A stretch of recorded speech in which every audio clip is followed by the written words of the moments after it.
یہ 11,000 سال پہلے کی بات ہے جب تپا دینے والی گرمیوں کا لمبا دن ختم ہونے والا تھا۔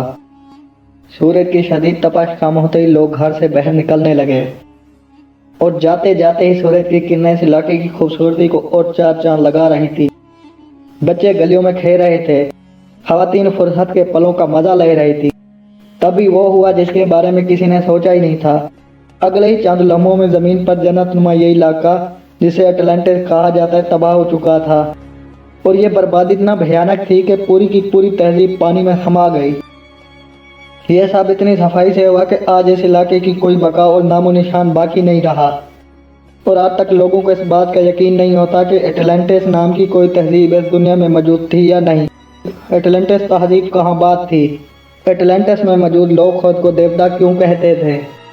اور اہرام مصر سے بھی 6,000 سال پرانی اس تہذیب میں ایسی کیا خاص بات تھی جسے ہم آج تک یاد رکھتے ہیں؟ اٹلانٹس کا ذکر سب سے پہلے ایران کے مشہور فلاسفر افلاطون نے اپنی کتاب میں کیا تھا۔ پلیٹو نے اپنی 2 کتب ٹیموس اور کریٹس کا تفصیلی ذکر کیا ہے۔ افلاطون کے مطابق یہ شہر اس سے 9,000 سال پہلے اس دنیا پر آباد تھا۔ یہ شہر اٹلانٹک اوشین میں کہیں واقع تھا جو کسی قدرتی آفت یا خدائی عذاب کی وجہ سے سمندر میں غرق ہو گیا۔ افلاطون کہتا ہے کہ یہ شہر رقبے کے لحاظ سے بہت بڑا تھا۔ یہ شہر ایشیا سے بھی بڑا تھا اور یہ دائرہ نما جزیروں کی شکل میں آباد تھا۔ ان دائروں میں پھیلتی سمندری موجوں کا منظر نہایت دلکش تھا۔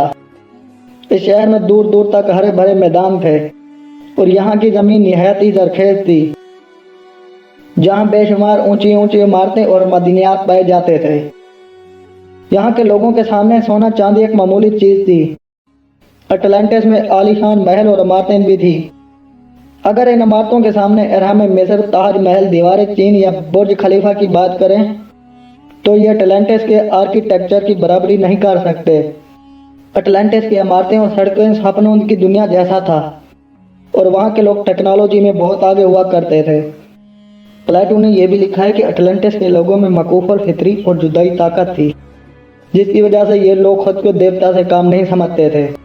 پلیٹو کے مطابق اٹلانٹس کے لوگوں کے پاس اتنی دولت تھی اتنی کبھی کسی بادشاہ کے پاس نہیں ہوتی تھی۔ اٹلانٹس جس جزیرے پر آباد تھا وہاں قدرتی ماحول اور ایکو سسٹم بے مثال تھی، جس میں ایک پرفیکٹ بیلنس تھا۔ کوئی کسی کے اوپر حاوی نہیں ہوتا تھا۔ یہاں بے شمار چرندوں پرند تھے اور پھلوں کے بڑے بڑے باغیچے تھے۔ اٹلانٹس کی جدید ترقی کے متعلق ماہرین نے لکھا ہے کہ اس قوم نے وزنی چٹان کے ذریعے اونچی عمارتوں کو بنانے کے علاوہ شیشے سے توانائی حاصل کرنے کا بھی جدید طریقہ ایجاد کیا تھا۔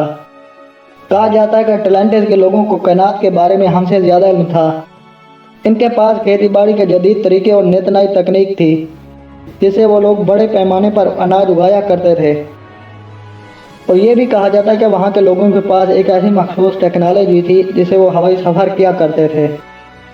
لیکن ایک طرف جہاں افلاطون نے اٹلانٹس کے لوگوں کی تعریف کی ہے، وہاں ان کی کچھ خامیوں کا ذکر بھی کیا ہے۔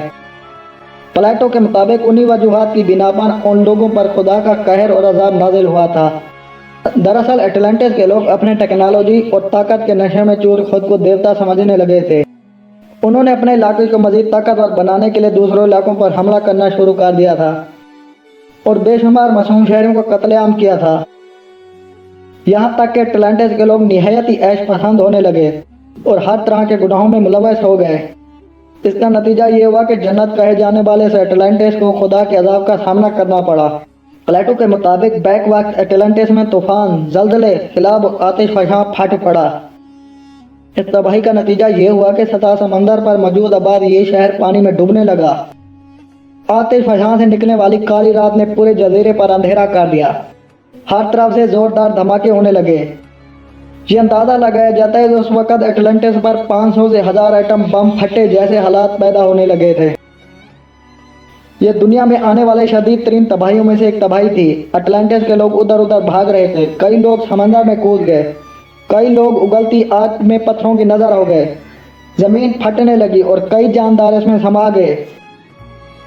دیکھتے دیکھتے سارا شہر سمندر میں ڈوب گیا اور اٹلانٹس کا یہ علاقہ صفحہ ہستی سے ایسا مٹا گویا جیسا کہ وہاں پر کچھ موجود ہی نہیں تھا۔ کئی ماہرین نے اٹلانٹس کو پلاٹو کا ایک افسانوی شہر قرار دیا ہے، لیکن ہر زمانے میں تاریخ دان یہ اقرار کرتے ہیں کہ یہ شہر سچ میں کہیں موجود تھا اور آج بھی بحیرہ اوقیانوس کے سمندر میں دفن ہے۔